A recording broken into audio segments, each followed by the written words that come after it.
Nyaraka, ville en marge des cartes officielles, semble suspendue entre deux époques. En contrebas des montagnes denses du nord, ses rues étroites serpentent entre des bâtisses médiévales de pierre sombre et des structures modernes, comme si l'urbanisme avait été interrompu brutalement, laissé entre les mains d'un architecte fantôme. Le matin, la brume y glisse avec insistance, s'accrochant aux toits en ardoise et noyant les réverbères dans une lueur orangée tremblante. Le long de la rivière Tsevara, une eau noire et immobile reflète les ciels ternes. Sur la colline de l'Est, on devine à peine les contours d'un manoir oublié. La maison Roken, ancienne demeure coloniale réputée pour ses disparitions inexpliquées. Les anciens l'appellent simplement « la chose sur la colline ». Aucun habitant ne la regarde directement. Le marché des antiquités, niché sous une arche de pierre fendue, vend chaque semaine des objets étrangement familiers aux locaux, comme si tout y revenait un jour.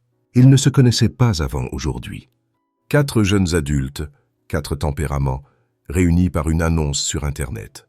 L'appartement semblait trop beau pour être vrai. Et pourtant, ils ont signé. Kemi, une artiste peintre noire intuitive, porte son sac sur l'épaule en scrutant la ville depuis le train de l'aube. Elle s'installe à Nyaraka pour recommencer à zéro, loin des galeries prétentieuses de la capitale.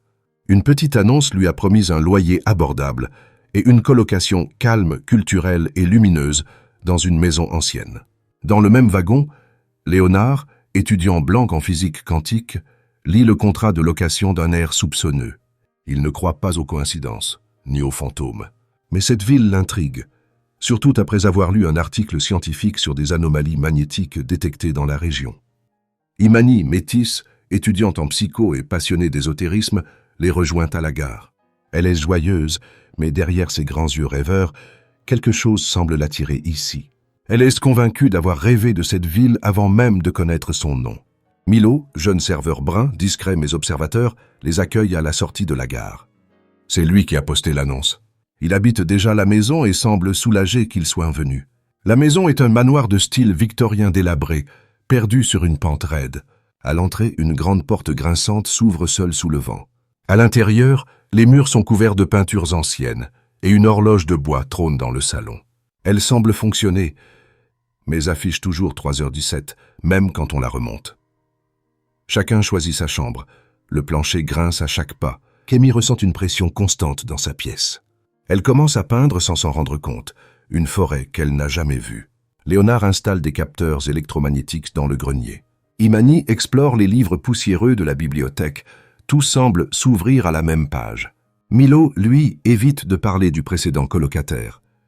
La nuit tombe rapidement sur Nyaraka. Le vent souffle comme un murmure entre les murs. À 3h17 précise, Kemi se réveille en sursaut. Une silhouette se tient à côté de son lit, puis disparaît. En bas, l'horloge sonne une fois. La maison est plongée dans l'obscurité, seulement troublée par le tic-tac d'une horloge ancienne. Dans sa chambre, Kemi lit un vieux carnet trouvé sous son lit, rempli d'écritures illisibles et de dessins de silhouettes encapuchonnées. Un courant d'air fait claquer sa fenêtre, bien qu'elle soit fermée. Elle sursaute, entendant des pas dans le couloir. Milo, réveillé par un grincement, allume sa lampe de chevet, mais elle clignote avant de s'éteindre. Il marmonne un juron et sort dans le couloir, où il aperçoit une ombre au bout du corridor, près de l'escalier menant au grenier. « Hé, qui est-ce là ?» dit-il, mais c'est un silence effrayant qui lui répond. Imani, en pleine routine skincare devant son miroir, voit son reflet sourire alors qu'elle ne bouge pas. Elle hurle, faisant accourir les autres. Léonard, armé d'une lampe torche, analyse la scène rationnellement et dit « C'est peut-être un effet d'optique ou une surcharge électrique. » Mais son ton manque de conviction. Imani, tout effrayé, jure avoir vu son reflet bouger tout seul. Milo, d'un ton moqueur, lui dit « T'es sûr que c'était pas juste trop de crème hydratante ?»« Arrête, Milo, intervint Kemi. J'ai entendu des pas, et ce carnet, il parle d'ombres qui vivent ici. Léonard suggère d'aller vérifier le grenier pour voir ce qui cloche. Au petit matin, les colocataires se réunissent dans le salon, épuisés et nerveux. Kemi partage ses découvertes. Le carnet mentionne une malédiction liée à la maison, activée par l'arrivée de 4 âmes liées. Milo ricane, mais son rire sonne faux. Imani, encore secoué, accuse Léonard d'avoir trafiqué son téléphone pour lui faire peur. Léonard, sur la défensive, révèle qu'il a déjà vécu dans une maison similaire et qu'il n'était pas censé emménager ici. Un craquement violent retentit depuis le grenier, suivi d'un chuchotement indistinct, comme une voix appelant leur nom. La porte du grenier, censée être verrouillée, est entr'ouverte. Kémy insistait pour enquêter, mais Milo refuse. Hors de question, je ne suis pas dans un film d'horreur. Au même moment, un grincement se fait entendre vers la porte du grenier, où une main pâle, à peine visible, semble agripper le chambranle avant de disparaître. Kémy lança d'une voix tremblante. « On est peut-être là pour une raison. Ce carnet, il parle de nous. » Imani, tout effrayé, hurla. « Tu crois qu'on est maudits? Genre, pour de vrai? » « Léonard, j'ai déjà vu des choses comme ça.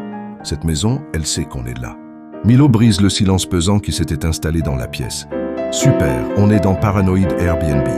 Quelqu'un a le numéro de l'exorciste ?» dit-il.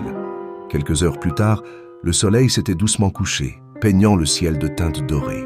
Les ombres s'étiraient alors que la brise fraîche caressait les feuilles des arbres. Les souvenirs d'une journée remplie d'aventures dansaient dans l'air, mêlés au murmure des rivières. Chaque instant semblait se suspendre, et la nuit promettait des révélations.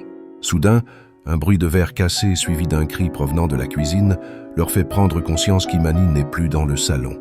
Ils se précipitent tous dans la cuisine où Imani, tétanisé par la peur, les yeux grands ouverts, regardant un mur couvert de sang où il est écrit « Bienvenue chez vous ».